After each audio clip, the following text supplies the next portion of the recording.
प्रयत्न के आधार पर उच्चारण के दो भेदों में जो दूसरा भेद है बाह्य प्रयत्न जिसे कहा जाता है, जिसके 11 भेद हैं, उन 11 भेदों का परिचय हमें आज की इस क्लास में जानना है। हम आज बात करेंगे कि उन 11 भेदों को हम कैसे समझें। मुझे विश्वास है कि आज की इस क्लास को पढ़ने के उपरांत हमारे इस प्रकरण से जुड़ने वाले सभी प्रश्नों का निदान संभव हो सकेगा। हमारी कोशिश रहेगी कि बार बार इस प्रकरण को पढ़ने की आवश्यकता न पड़े और एक ही बार में हमारी समस्याओं का निदान हो सके। प्रयत्न के आधार पर इन दोनों भेदों में आभ्यंतर प्रयत्न और बाह्य प्रयत्न। आभ्यंतर प्रयत्न को हम लोगों ने पिछली क्लास में पढ़ा था कि ये 5 प्रकार के होते हैं और किसके अंतर्गत कौन सा अक्षर आता है। आज की क्लास में बाह्य प्रयत्न को विस्तार पूर्वक जानना है और कोशिश करनी है कि बाह्य प्रयत्न के 11 भेदों को हम आज समझ पाएं। इसके 11 भेदों की आज हम विस्तार से चर्चा करते हैं। इन 11 भेदों की आज हम बात करते हैं, चर्चा करते हैं और इन 11 भेदों को किस प्रकार से जाना जाएगा और इनका परिचय कैसा है। पहले इनके नाम की चर्चा कर लेते हैं कि विवार, श्वास, अघोष, समार, नाद, घोष, अल्प प्राण, महाप्राण, इसके अलावा उदात्त, अनुदात्त और स्वरित।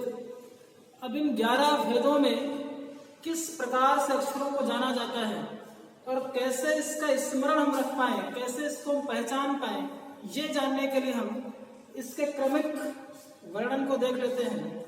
बात करते हैं पहले उदात्त, अनुदात्त और स्वरित की। इसमें हम देखते हैं कि उदात्त क्या है, अनुदात्त क्या है और स्वरित क्या है। आपकी जानकारी के लिए बता दें कि उदात्त, अनुदात्त और स्वरित में स्वर वर्णों का प्रयोग किया जाता है। स्वर वर्णों में कौन सा वर्ण किसके अंतर्गत आता है? तो उदात्त का तात्पर्य क्या होता है, उदात्त को समझा कैसे जाता है, ये जानने के लिए हम देख लेते हैं कि उदात्त के लिए हम लोग एक सूत्र लिखते हैं, उच्चैर उदात्ता। सूत्र है उच्चैर उदात्ता।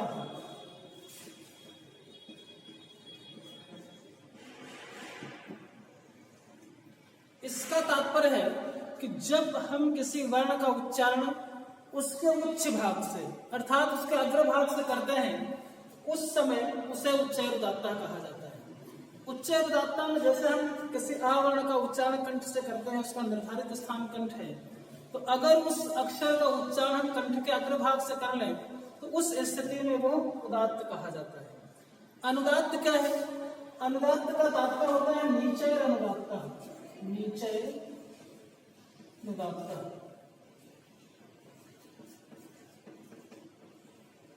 अर्थात जब किसी वर्ण का उच्चारण उसके निर्धारित स्थान के निम्न भाग से किया जाए अथवा पश्च भाग से किया जाए तो वो अनुदात्त कहलाता है। फिर बात करते हैं स्वरित की।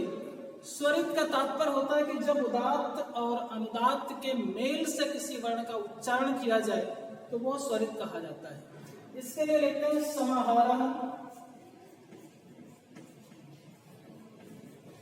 समाहारः स्वरितः। अर्थात समाहार का तात्पर्य कि दोनों के मेल से। किसके मेल से? उदात्त और अनुदात्त के मेल से जब किसी अक्षर का उच्चारण हो तो वो स्वरित कहलाता है। अब प्रश्न कैसा बनेगा? एक तो प्रश्न बनेगा उदात्त का सूत्र क्या, उदात्त का नाम क्या है? तो उच्चैर उदात्ता है। अनुदात्त का नाम क्या है? नीचैर अनुदात्ता है। स्वरित का नाम क्या है? समाहारः स्वरितः है। दूसरा प्रश्न ये बनता है कि इसको किस प्रकार से पहचाना जाएगा। उदात्त सभी स्वर वर्णों के लिए होता है, अनुदात्त सभी स्वर वर्णों के लिए होता है और स्वरित भी सभी स्वर वर्णों के लिए होता है। पहचानेंगे कैसे? जैसे कोई वैदिक ऋचा लिखी हो, अग्नि मीले पुरोहितम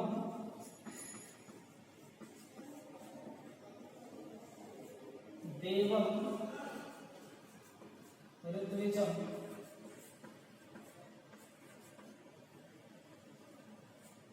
इस प्रकार का मंत्र अगर आपने कभी ऋग्वेद देखा होगा तो ऋग्वेद का जो प्रथम सूक्त अग्नि सूक्त है, उस अग्नि सूक्त का ये प्रथम मंत्र है। वहां लिखा कि अग्निमीने पुरोहितम देवम ऋत्विजम। वैदिक ऋचाओं में उदात्त, अनुदात्त और स्वरित स्वरों का प्रयोग किया जाता है। इसके लिए उसमें विशेष प्रकार की कुछ रेखाएं खींची जाती हैं। इस प्रकार से कुछ रेखाएं अक्षरों पर खींची होती हैं। जिस अक्षर के ऊपर इस प्रकार की खड़ी रेखा खींची जाए, खड़ी रेखा में उदात्त होता है, जहां अनुदात्त होता है। जो इस प्रकार की पड़ी रेखा होती है उसमें स्वरित का प्रयोग होता है, और उदात्त के लिए किसी विशेष प्रकार के चिन्ह का प्रयोग नहीं किया जाता है। तात्पर्य कि जिसमें कोई चिन्ह नहीं है वो उदात्त स्वर, जिसमें इस प्रकार का खड़ी रेखा खींची गई वो अनुदात्त स्वर, और जिसमें इस प्रकार की पड़ी रेखा खींची जाए वो स्वरित स्वर है। इनका उच्चारण जब आप करेंगे तो उदात्त के लिए उच्च भाग से, अनुदात्त के लिए निम्न भाग से, और स्वरित के लिए दोनों के मेल से करना है। और इसके उच्चारण का संकेत जब हमें देना रहता है तब वैदिक ऋचाओं का अध्ययन करते समय शायद आपने किसी वैदिक विद्वान को देखा हो कि वो अपने हाथों से संकेत बताता है, इशारा करता है। जैसे जब हम उदात्त स्वर का उच्चारण कर रहे होंगे तो हाथ ऊपर की ओर जाएगा, अनुदात्त स्वर का उच्चारण करेंगे तो हाथ नीचे की ओर आएगा, और स्वरित स्वर का प्रयोग करेंगे तो हाथ इस प्रकार से करेगा। इस प्रकार के संकेतों के माध्यम से भी हम इसका परिचय ऋचाओं का अध्ययन अथवा अध्यापन करते समय बताते हैं। इसके बाद हम बात करते हैं कि इसके अलावा जो शेष और इसके भेद बचते हैं उन भेदों में कौन कौन से परिचय। अब बात करते हैं इन भेदों की। विवाह, श्वास, अघोष, संवार, नाद, घोष, अल्पप्राण और महाप्राण। नीचे हम लोगों ने उदात्त, अनुदात्त, स्वरित अर्थात 3 भेदों को पढ़ा। 11 भेदों में 8 भेदों को जानना है, और ये 8 भेद मुख्य रूप से व्यंजन वर्णों के लिए प्रयोग किए जाते हैं। इसमें सबसे पहले हम जान लेते हैं अल्प प्राण और महाप्राण। अल्प प्राण को कई बार अल्प प्राण भी उच्चारण किया जाता है, जो कहीं ना कहीं गलत रहता है। हम इसको अल्प प्राण और उसके बाद फिर महाप्राण को जान लेते हैं। अल्प प्राण जानने के लिए हम एक ट्रिक का प्रयोग कर लेते हैं अल्प प्राण और महाप्राण के लिए। अल्प प्राण का तात्पर्य ऐसे अक्षरों से है जिन अक्षरों का उच्चारण करते समय हमें कम प्राणवायु बाहर फेंकनी पड़ती है, कम प्राणवायु को हम बाहर निकालते हैं। और महाप्राण ऐसे अक्षरों को कहा जाता है जिनके उच्चारण में अधिक वायु अंदर से बाहर की ओर निकलती है। तो अल्प प्राण कौन कौन से अक्षर हैं? तो इसमें वर्गीय व्यंजनों का पहला, तीसरा और 5वां। हम जानते हैं कि वर्गीय व्यंजन 5 हैं, क से लेकर के मा तक, और इन 5 वर्गीय व्यंजनों में प्रत्येक वर्ग में 5-5 अक्षर हैं। और चाहे वो कवर्ग हो, चवर्ग हो, टवर्ग हो, तवर्ग हो, पवर्ग हो, इन 5 वर्गों में से पहला अक्षर, तीसरा अक्षर और 5वां अक्षर। जैसे पहला अक्षर पवर्ग का का है, तीसरा अक्षर ग है और 5वां अक्षर अंगा। इसी प्रकार चवर्ग का हो जाएगा च, ज और इया, है ना। इसी प्रकार 5 वर्गों का पहला और तीसरा तथा 5वां अक्षर अल्प प्राण है। इसके अलावा यण कह लीजिए अथवा अंतस्थ कह लीजिए, इसमें हम जानते हैं कि 4 अक्षर आते हैं, यण, व, र और व। तो 5 वर्ग इधर है, का, चा, टा, टा, पा। तो 5, 5, 10, 5, 15 अक्षर ये हो जाएंगे, और 4 अक्षर ये मिलाकर के कुल मिलाकर के 19 अक्षर अल्प प्राण में हो जाएंगे। प्रश्न पूछता है कि अल्प प्राण वर्णों की अथवा अल्प प्राण वर्णों की संख्या कितनी है? 19। कौन कौन से? पहला अक्षर, तीसरा अक्षर, 5वां अक्षर, और इसके अलावा 4 यण। फिर बात करते हैं महाप्राण की। अब इसमें जो शेष बचा, जो अल्प प्राण नहीं है वही महाप्राण होगा। जैसे यहाँ पर दूसरा और यहाँ पर चौथा, इन्हीं वर्गीय व्यंजनों में दूसरा और चौथा, और इसके अलावा सम भी कह सकते हैं अथवा ऊष्म भी कह सकते हैं। दूसरा और चौथा कौन सा है? कवर्ग की बात करें तो ख और ग। चवर्ग की बात करेंगे तो छ और झ। इसी प्रकार से पांचों अक्षर वर्गों में दूसरा और चौथा और कुल मिलाकर के 5 दूसरे अक्षर स्थान पर और 5 चौथे स्थान पर, कुल मिलाकर के 10 अक्षर हो जाते हैं। और सल में 4 अक्षर होते हैं, तीनों सा और सा, सा, सा और हा।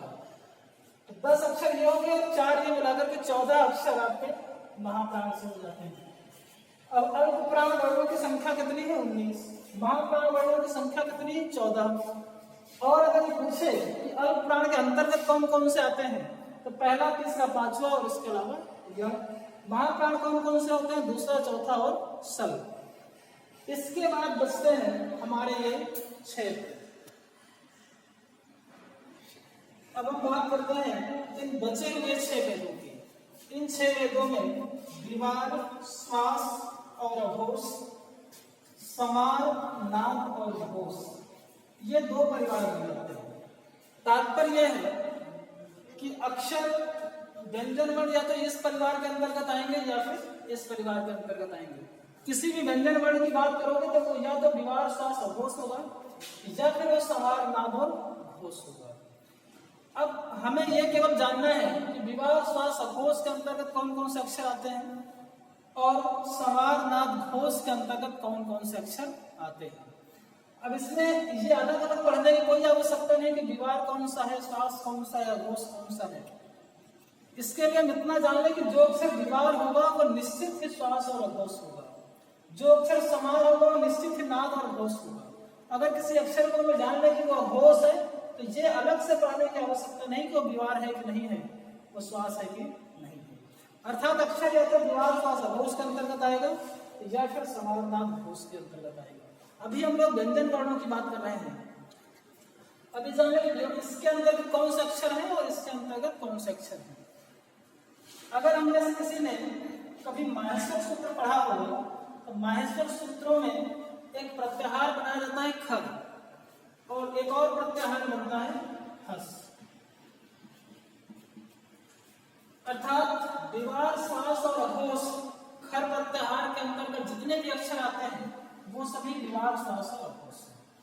हस प्रत्याहार के अंतर्गत जितने अक्षर आते हैं वो सभी समार, नाद और घोष है। अब जानना है कि खर के अंतर्गत कौन से अक्षर आते हैं। इसके लिए एक सूत्र की तरह लिखा जाता है कि खरो तो विवार, श्वास, अघोषस्य।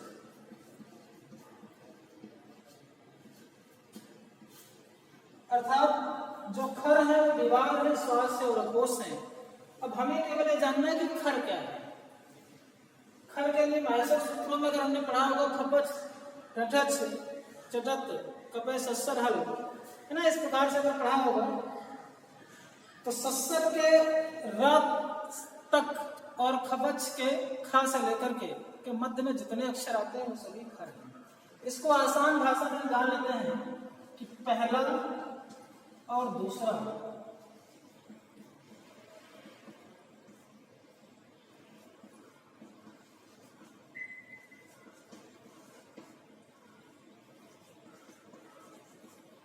सभी वर्गों का पहला और दूसरा अक्षर खर है। इसके अलावा तीनों सम अर्थात स, स, सम, ये इतने अक्षर खर हैं। आसानी से समझ सकते हैं कि पहला अक्षर पांचों वर्गों का, दूसरा अक्षर और इसके अलावा तीनों सा क्या है? खर है। और जो खर है वही विवार, श्वास और अघोष है। इधर बात कर लेते हैं हस क्या है। हस में अगर पढ़ा होगा तो हैवरट, लड़, यमन, गड़दम, जबय, गडढस, जबक, डडस। जबक डडस के साथ तक हैवरट के हा से लेकर के जबक डडस के साथ तक के मध्य जितने अक्षर आते हैं वो सभी समार, नाद और घोष हैं। इसमें जो सूत्र लिखते हैं हसो, समार, नाद, घोषस्य, है ना, इस प्रकार से सूत्र लिखा जाता है। सूत्र अगर नहीं समझ में आ रहा तो हम हिंदी में समझ लेते हैं। हस का तात्पर्य है हा, या, व, र, ल। इसके अलावा तीसरा, चौथा और पांचवा अक्षर। तीसरा, चौथा, पांचवा कौन सा है? पहला दूसरा जहां हो गया था, इन्हीं वर्गों का तीसरा, चौथा और पांचवा अक्षर इधर आ जाएगा। ग, घ, अंग, ज, झ, ञ,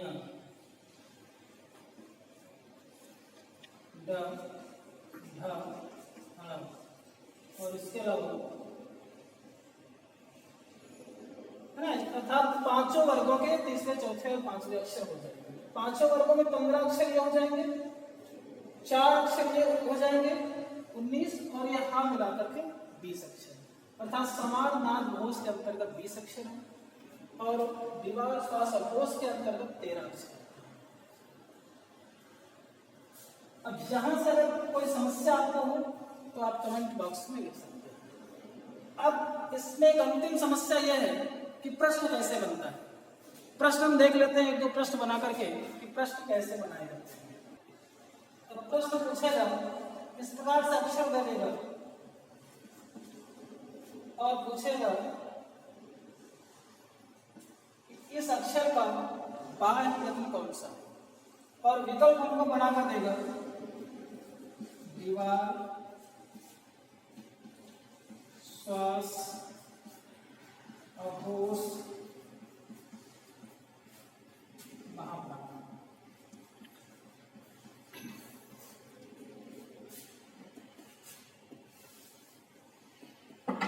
फिर इसके अलावा विकल्प बना देगा दीवार, श्वास, समार, अल्पप्राण। फिर बन जाएगा समार, नाद, घोष, अल्पप्राण। इसके अलावा बन जाएगा दीवार, श्वास, घोष और अल्पप्राण। तो हम देखते हैं कि सभी में थोड़ा सा बदलाव हुआ, थोड़ा थोड़ा अंतर है, और इन विकल्पों को पहचानना ही परीक्षा में थोड़ा जटिल हो जाता है। अब हम इसको पहचानते हैं। का अक्षर पहला अक्षर है, पहला और दूसरा अक्षर हम लोगों ने पढ़ा था, खर्प प्रत्याहार के अंतर्गत आता है, जो विवाह, श्वास और अघोष होता है। तो का अक्षर पहला है तो क्या हो जाएगा? विवाह, श्वास और अघोष। सबसे पहले हमें खोजना है कि ऐसा कौन सा विकल्प है जिसमें विवाह, श्वास और अघोष हो। तो यहाँ विवाह है, श्वास है और अघोष। फिर उसके बाद देखना है कि का अक्षर पहला है और इधर अल्पप्राण और महाप्राण में पहला, तीसरा, पांचवा अल्पप्राण के अंतर्गत आता है, दूसरा और चौथा महाप्राण के अंतर्गत आता है। तो ये पहला है इसलिए अल्पप्राण होगा, यहाँ पर महाप्राण है अथवा ये विकल्प गलत है। दूसरा देखते हैं विवाह, श्वास, समार, अल्पप्राण। इसमें हम लोगों ने पढ़ा था कि यदि इस समूह का, इस भाग का कोई अक्षर है तो फिर इधर का कोई भेद उसका नहीं हो सकता। अर्थात जिसमें विवाह, श्वास और समार हो, वो विकल्प ऐसे ही गलत हो गया, क्योंकि या तो समार, नाद, घोष का सही होगा या फिर विवाह, श्वास और अघोष का समूह होगा। तो ये भी गलत हो गया। फिर एक समार, नाद और घोष, अर्थात समार, नाद और घोष तथा अल्पप्राण। ये अक्षर अल्पप्राण तो है लेकिन समार, नाद और घोष नहीं है, फिर ये गलत हो गया। फिर देखते हैं कि विवाह, श्वास, अघोष और अल्पप्राण। ये अक्षर विवाह, श्वास, अघोष है, पहले स्थान पर होने के कारण अल्पप्राण है, मतलब ये सही है। इसी स्थान पर इसी वर्ग का अगर दूसरा अक्षर रख दिया जाए, खा रखा होता तो खा के स्थान पर विवाह, श्वास, अघोष तो सही था, लेकिन अल्पप्राण ना होकर के वो महाप्राण होता। अर्थात खा अक्षर की अगर बात की जाए तो फिर ये विकल्प सही हो जाएगा। इस प्रकार से यहाँ से हमें प्रश्न पूछे जाते हैं और ऐसे प्रश्नों का उत्तर हमको देना रहेगा। आज की इस क्लास में हम लोगों ने उच्चारण स्थान को स्थान के आधार पर, प्रयत्न के आधार पर, दोनों आधारों पर पूरा कर लिया। अभी भी यदि आपको इस प्रकार से कोई समस्या, कोई प्रश्न आपके मस्तिष्क में है तो आप उस प्रश्न को कमेंट बॉक्स में लिख भेजिए। मैं हर संभव कोशिश करूंगा कि आपके प्रश्नों का उत्तर दे पाऊं। धन्यवाद।